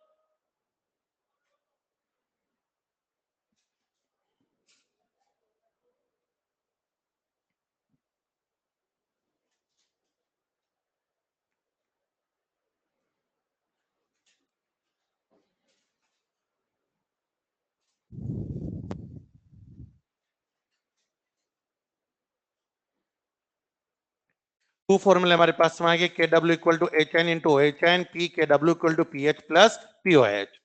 अब इसको टू डिफरेंट केस लेते हैं। Case first, 825 degree Celsius temperature. अब आंसर बोलते चलना, बताओ 25 पर एच एन की कंसंट्रेशन कितनी, 10⁻⁻7 मोल पर लीटर पड़ा है। ओ एच एन कितना, 10⁻⁻7 मोल पर लीटर पड़ा है बेटा। और के डब्ल्यू का फॉर्मूला क्या पड़ा है, H ion into O H आइन, दोनों की वैल्यू पुट करें तो 10⁻⁻14 बोल सकते हो। आगे चेक करो, एच आइन 10⁻⁻7 तो पीएच बोलो, पीओएच बताओ। तो पी के डब्ल्यू का फॉर्मूला क्या है, pH plus pOH equal to 14 लिखोगे। अब देखो pH plus pOH equal to कितना आ रहा है, 14 आ रहा है। इसका मतलब टोटल यहां पर रेंज 0 टू 14 होगी। पीएच के वैल्यू 0 टू कहां से लेके चलोगे, 14। उसका मिड पॉइंट कितना है, तो जहां पीएच इक्वल टू पीओएच हो जाए उस पॉइंट को हम न्यूट्रल पॉइंट बोलेंगे। इसका मतलब 7 से मोर आता है तो सॉल्यूशन का नेचर बेसिक, 7 से लेस आए तो एसिडिक, और ओनली 7 हो तो न्यूट्रल। बट यही केस में लेता हूं 8, यहां पर 90 डिग्री सेल्सियस टेम्परेचर, और 90 डिग्री सेल्सियस टेम्परेचर पे हम बात करते हैं तो कंसंट्रेशन ऑफ एच एन होता है बेटा 10⁻⁻6 मोल पर लीटर। तो ओ एच एन कितना, 10⁻⁻6 मोल पर लीटर। तो के डब्ल्यू कितना, H ion into O H N equal to 10⁻⁻12 होगा। बताओ पीएच की वैल्यू कितनी, 6, पीओएच कितना 6, तो पी के डब्ल्यू कितना, P H plus pOH equal to 12 होगा। तो यहां बोलो यहां रेंज कहां तक होगी, 0 टू 12 होगी। 0 टू 12 में मिड पॉइंट कितना है, 6, तो pH equal to pOH equal to 6 पर सॉल्यूशन का नेचर क्या होगा, न्यूट्रल। इसका मतलब 6 से मोर हुआ तो सॉल्यूशन का नेचर बेसिक, 6 से लेस हुआ तो एसिडिक। लिखो बेटा।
2 केस हमने यहां पर ले लिया बेटा, 825 डिग्री सेल्सियस, 890 डिग्री सेल्सियस। 25 पर हमारे पास में जब क्वेश्चन में कुछ नहीं दिया है, कोई टेम्परेचर मेंशन नहीं कर रखा है, ऑलवेज क्या लेके चलोगे बेटा, room temperature. One neutral point कितना लेके चलोगे, 7, 7 से मोर बेसिक, 7 से लेस क्या लेके चलोगे, एसिडिक। बट 90 डिग्री सेल्सियस बोला है तो 6 क्या बनेगा, न्यूट्रल पॉइंट। 6 से बिलो क्या आएगा, एसिडिक। 6 से मोर क्या आएगा बेटा, बेसिक। इसमें अलग से लाइन डालो, effect of the temperature, effect of the temperature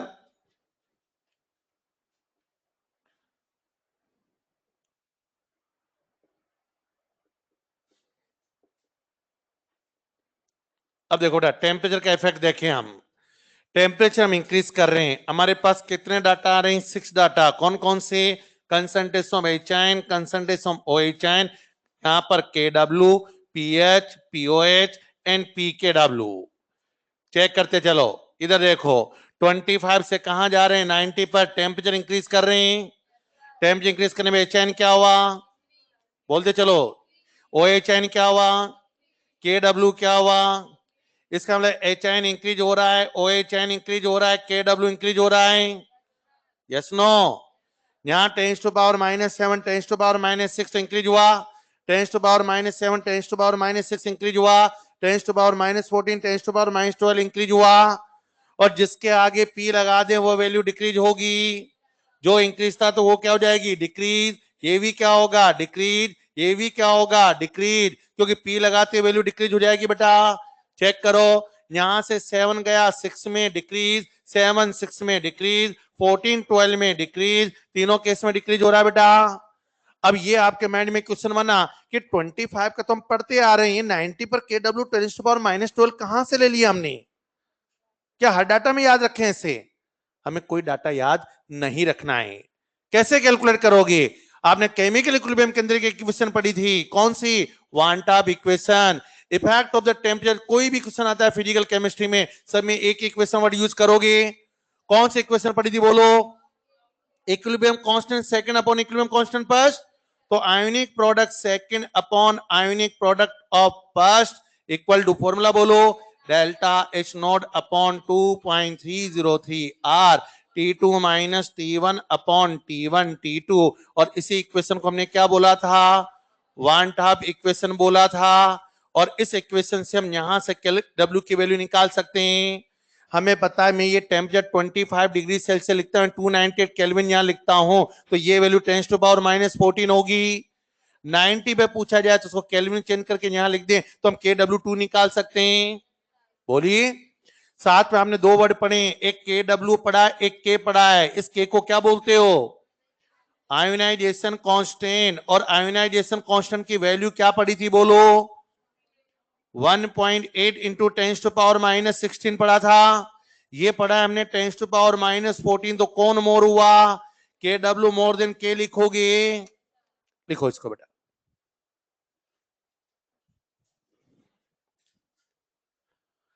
आपसे एक थ्योरेटिकल क्वेश्चन पूछा जा सकता है, ionic product of the water is always more than ionisation constant of the water.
दो पॉइंट हमारे पास में आगे बेटा, ionic product of water and ionisation constant of water, दोनों में कंपेयर कर सकते हो।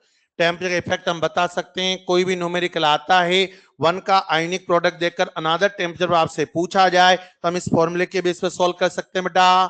बस एक ही इक्वेशन याद रखो, चाहे केमिकल इक्विलिब्रियम, केमिकल काइनेटिक्स की बात करें, सॉल्यूशन चैप्टर की बात करें, सब में एक इक्वेशन आ रही सेम बेटा। बस हमें यहाँ पर प्रेशर लेकर चलोगे तो क्लासियस क्लेपेन इक्वेशन, यहाँ पर बेटा इक्विलिब्रियम कांस्टेंट लेके चलोगे तो वन टॉप इक्वेशन, वहां KC1 KC2 लिखा था, यहाँ पर हम KW2 KW1 लिख के सोल्व कर रहे हैं। पॉइंट किलोगे बेटा यहां तक? क्वेश्चन लिखो अब इस पर। Ionic product of water, ionic product of water is represented by, ionic product of water is represented by, first option KW equal to hydronium ion into OH ion, second option Kw equal to hydronium ion whole square, third option Kw equal to OHN whole square, and fourth option all of these.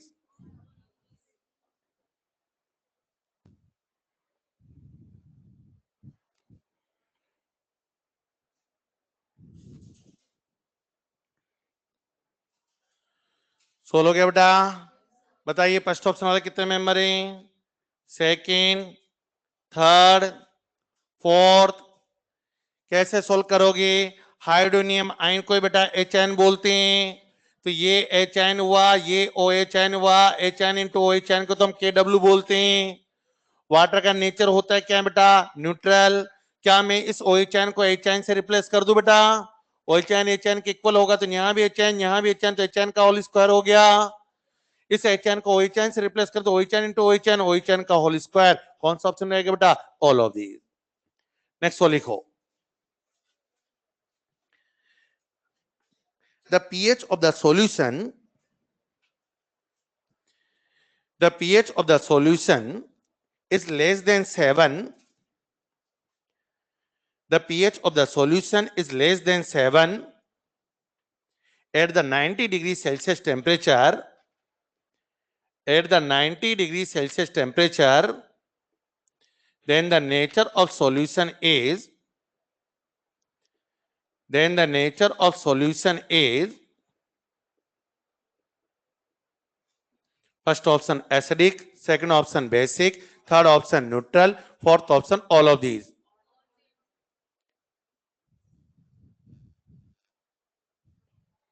ध्यान से पढ़ के solve करो।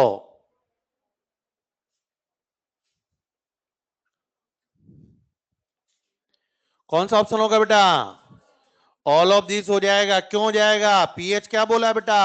Less than 7। Temperature कितना है? 90 degree Celsius. तो जहां पर लेस देन 7 का मतलब 6.9 पीएच हो सकती है। जब 6.9 पीएच होगी तो नेचर क्या होगा? बेसिक। 6 होगी तो क्या बोलोगे? न्यूट्रल। और 6 से लेस आ जाए क्या बोलोगे? एसिडिक। ऑप्शन कौन सा हो जाएगा? All of the. नेक्स्ट लिखो, the pH of the solution, the pH of the solution is more than 5, the pH of the solution is more than 5 at the 90 degrees Celsius temperature, at the 90 degrees Celsius temperature, calculate the nature of solution, calculate the nature of solution. Same option है।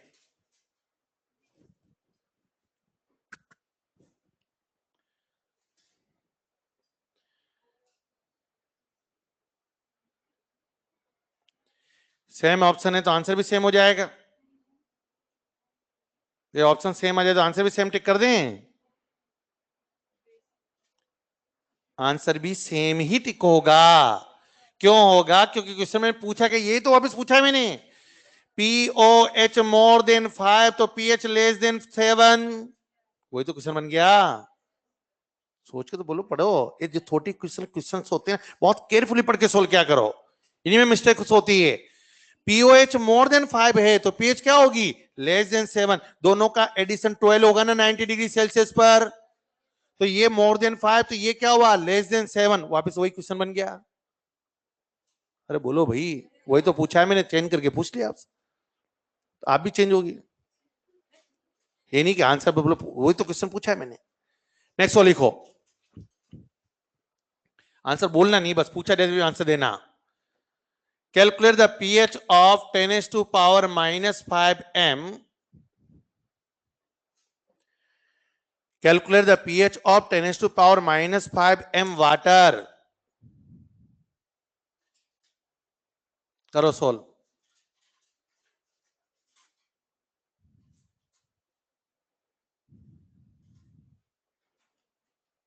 बहुत बड़ी calculation लिखा दी। बोलो कितनी pH होगी? 10⁻⁻5 तो HN 10⁻⁻5 आ जाएगा। pH कितनी? pH equal to 7। ये कुछ भी लिखा हो वाटर का नेचर तो न्यूट्रल ही होगा ना, वाटर का नेचर ऑलवेज न्यूट्रल होता है। कंफ्यूज करने के लिए यहां कुछ भी लिख दिया जाए, पीएच की वैल्यू ऑलवेज कितनी 7। तो छोटी छोटी क्वेश्चन बहुत केयरफुली पढ़ा करो, इनमें मिस्टेक कर बैठते हो। वाटर की कंसंट्रेशन कुछ भी लो, वाटर की कंसंट्रेशन ऑलवेज 55.5 ही होती है बेटा, तो पीएच की वैल्यू ऑलवेज कितनी आएगी 7, because nature of the water is always neutral. Next वो लिखो, the degree of dissociation of the degree of dissociation of 0.1 m 0.1 m monobasic acid is 2%, calculate the concentration of HN and OHN.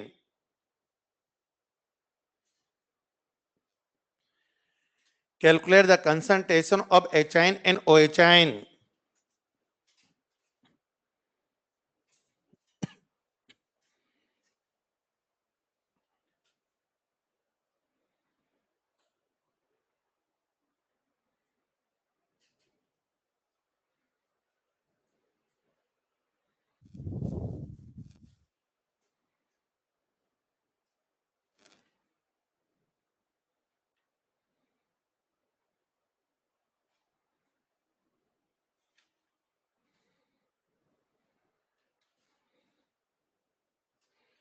Solve हो गया भाई। कौन सा acid है? मोनोडाइट्राई। Mono में HN क्या लिखते हो बेटा? C alpha. 0.1 तो सी कंसंट्रेशन है, अल्फा कितना बेटा 2%, इसमें 2 इंटू 10⁻³ आया। OHN हमें कैलकुलेट करना है, तो KW equal to HN into OHN equal to 10⁻14 होता है। यहां से OHN निकालना है तो कितना आएगा? यहाँ 10⁻14 अपॉन HN लिखोगे, 10⁻14 अपॉन 2 इंटू 10⁻3, इससे कैंसिल हो गया 10⁻11, 1/2 का मीन 0.5 इंटू 10⁻11, 5 इंटू 10⁻12। सोल्व कर लोगे स्टेप से। अभी सारे एक तरह से थ्योरेटिकल क्वेश्चन ही सोल्व करवाए मैंने। जहां से HN देकर, एसिड है तो HN डोनेट करेगा, बेस है तो OHN डोनेट करेगा। एसिड से HN मिला, HN को OHN में चेंज कर दिया, बेस होता तो हमें OHN मिलता और OHN को हम HN में चेंज करके सोल्व कर लेते। अलग से आइलैंड डालिए। कितने पॉइंट हो गए? बेसिक पॉइंट नंबर 6 लिखो। बेसिक 6 इसमें हेलन डालिए, पीएच।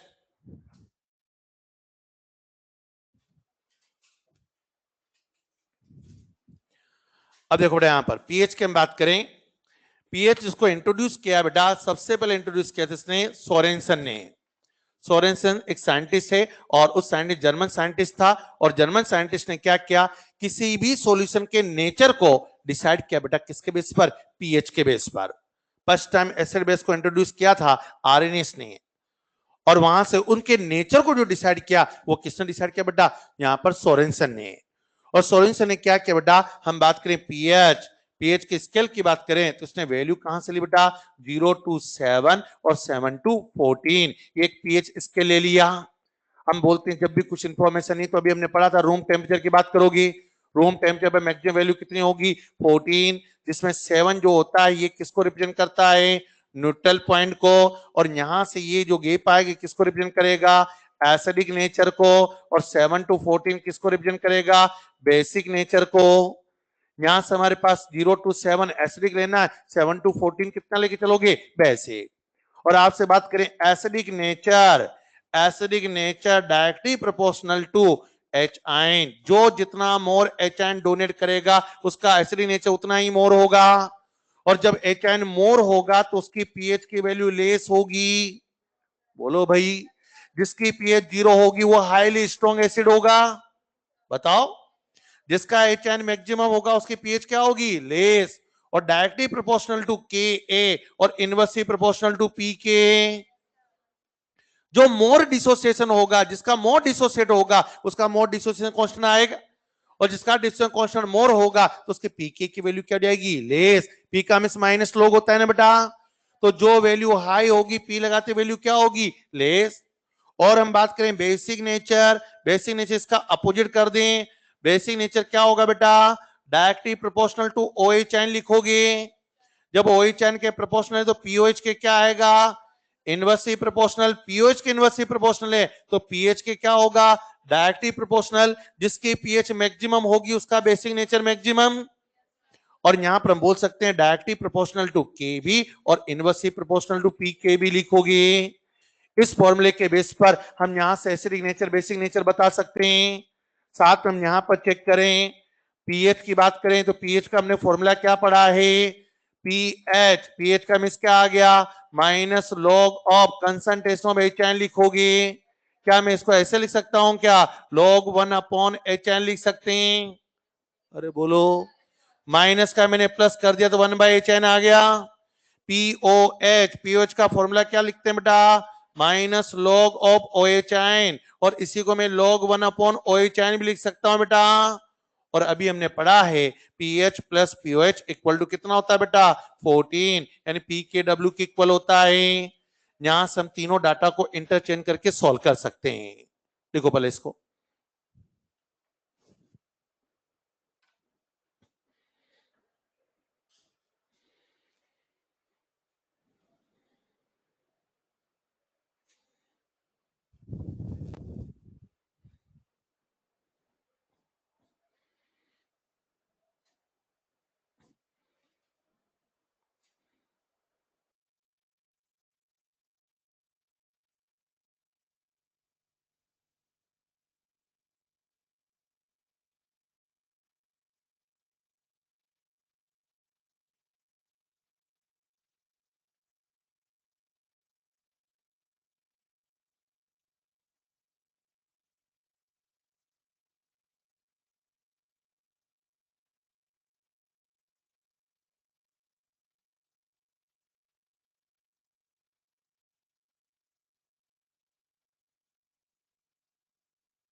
2 पॉइंट हमारे पास में आ गई, acidic nature directly proportional to H ion, basic nature directly proportional to OH ion. H ion के प्रोपोर्शनल है तो पीएच के क्या होगा, इनवर्सली प्रोपोर्शनल। के के प्रोपोर्शनल तो पीके के क्या हो जाएगा, इनवर्सली प्रोपोर्शनल। ऐसे बेसिक नेचर यहां पर बेटा केबी के प्रोपोर्शनल है तो पीकेबी के क्या हो जाएगा, इनवर्सली प्रोपोर्शनल। यानी किसी भी एसिड और बेस का नेचर हम उसके डिसोसिएशन कांस्टेंट के बेस पे कैलकुलेट कर सकते हैं। मोर डिसोसिएशन होगा तो मोर एसिडिक नेचर, और मोर डिसोसिएशन कांस्टेंट केबी आ रहा है तो मोर बेसिक नेचर। दोनों के बेस हम यहां से कैलकुलेट कर सकते हैं। साथ में एच आयन से OH आयन, OH आयन से एच आयन कैलकुलेट करना सीख चुके हो, बोलिए। एसिड से एच आयन मिलेगा, उस एच आयन से डायरेक्ट पीएच निकाल सकते हो। बेस से OH आयन मिलेगा, उससे डायरेक्ट पीओएच कैलकुलेट कर सकते हैं। अब देखो मैं यहां पर एक एग्जांपल लिखता हूं और उस एग्जांपल के बेस पर हमें पीएच कैलकुलेट करना है। कैसे, देखो मैंने यहां पर बेटा क्या लिखा, 100 mHCl सॉल्यूशन है, ये हाइड्रोजन क्लोराइड सॉल्यूशन है। वर्डिंग ध्यान से क्लियर करना, 100 m मैंने मोलारिटी 100 m ले रखा है। पहले तो बताओ HCl किस टाइप का एसिड है, स्ट्रॉन्ग की वीक, और ये स्ट्रॉन्ग है तो ये HN प्लस Cl आयन में कन्वर्ट होगा। यहां मैं 100 m कंसंट्रेशन लिख रहा हूं तो यहां से HN कितना मिलेगा, 100 m मिलेगा। पीएच की वैल्यू हम कैलकुलेट करें तो पीएच इक्वल टू क्या लिखोगे, माइनस लॉग ऑफ HN लिखोगे। HN की वैल्यू कितनी है, 100, और 100 की वैल्यू 2 होती है बेटा, तो यहां log 100 की वैल्यू 2 तो वैल्यू -2 आई। हमने तो पीएच स्केल क्या पढ़ा था, 0 to 14 पढ़ा था हमने pH scale. PH scale 0 to 14 है, बट यहां पर पीएच की वैल्यू -2 आ गई, इसका मतलब कहीं ना कहीं मिस्टेक की अपन, अरे बोलो भाई। और कहीं ना कहीं मिस्टेक की तो देखो कैलकुलेशन में कहीं मिस्टेक की क्या, कैलकुलेशन में कोई मिस्टेक नहीं है। जो डाटा हमने गिवन था उसके अकॉर्डिंग हमने सोल्व किया तो -2 आ रहा है तो हमारा आंसर -2 ही होगा, बट ये प्रैक्टिकली पॉसिबल नहीं है। ये जो डाटा निकल के आया -2, जो पीएच स्केल हमने लिखा है 0 to 14 लिखा है वो प्रैक्टिकली स्केल है, थ्योरेटिकल स्केल नहीं है। थ्योरेटिकल में तो जो डाटा दिया जाएगा उसी डाटा के अकॉर्डिंग हम सोल्व करेंगे। हमें क्या पता कि प्रैक्टिकली पॉसिबल है कि नहीं है। अब ऑप्शन में हमें पूछा जाएगा pH of the 100 mSL solution, तो हमारा करेक्ट आंसर क्या जाएगा, pH equal to -2। It is the theoretically possible but practically is not possible. ये हमारा करेक्ट आंसर होगा। क्यों पॉसिबल नहीं है उस पॉइंट को चेक करें। मैंने मोलारिटी कितनी लिखी है, 100 m। मोलारिटी का फॉर्मूला क्या होता है, weight by molecular weight into 1 by volume of solution litre लिखते हो। यहां मोलारिटी में 100 ले रहा हूं, वेट मैंने यहां x लिख दिया, मोलिकुलर वेट HCl का कितना 36.5 होगा, वॉल्यूम में 1 लीटर ले लूं तो x की वैल्यू कितनी आएगी 3650 ग्राम। क्या इतनी अमाउंट को हम 1 लीटर में डिजोल्व कर सकते हैं क्या? अरे बोलो भाई। 1 लीटर वाटर में देखो एक तरह से 3600 मिली यहां पर ग्राम में इतनी अमाउंट करनी, ऑलमोस्ट 3.6 किलोग्राम आ रहा है। ये इतने किलोग्राम अमाउंट को क्या 1 लीटर में डिजोल्व कर पाओगे? प्रैक्टिकली पॉसिबल नहीं है। थ्योरेटिकल तो पॉसिबल है, जो लिखा उसके अकॉर्डिंग डाटा तो ये आ रहा है। यस नो, जो लिखा उसके अकॉर्डिंग डाटा तो यही आ रहा है। इस हमने थ्योरेटिकली तो जो डाटा गिवन होगा वही हमें आंसर टिक करना है, हमें चेक नहीं करना, कोई सॉल्यूशन बना के नहीं देख रहे। बोल रहा हूं ना, वही तो बात बता रहा हूं। एग्जाम में हमें 100 mSL सॉल्यूशन बोला जाए यार, फिर ऑप्शन में अंदर ढूंढोगे तो जहां -2 दे रखा वही आंसर टिक कर दोगे। लेकिन -2 भी दे रखा, उसमें ये लिखा हो प्रैक्टिकली इज नॉट पॉसिबल, तो करेक्ट आंसर क्या जाएगा, practically is not possible. Star लगा पॉइंट लिखो। Negative pH value, negative pH value theoretically possible but practically is not possible. Negative pH value is theoretically possible but practically is not possible.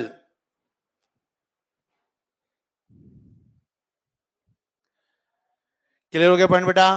हमें negative value वहां पर जो option में दिया होगा उसके अकॉर्डिंग में आंसर टिक करना है। नेगेटिव पॉसिबल नहीं है बट जब डाटा दिया जाएगा उसके अकॉर्डिंग हम सॉल्व करेंगे। अभी केवल हमने पीएच की बात की, डेरिवेशन की, और इस पर न्यूमेरिकल नेक्स्ट लेक्चर में पूरा न्यूमेरिकली सॉल्व करेंगे पीएच से रिलेटेड। चलो बाकी फिर नेक्स्ट क्लास में। संडे को टेस्ट है आप लोगों की, टेस्ट में सॉल्यूशन चैप्टर और केमिकल इक्विलिब्रियम दोनों चैप्टर पूछे जाएंगे, इसका कोई पोर्शन नहीं आएगा। ठीक है बेटा, चलो बाकी फिर नेक्स्ट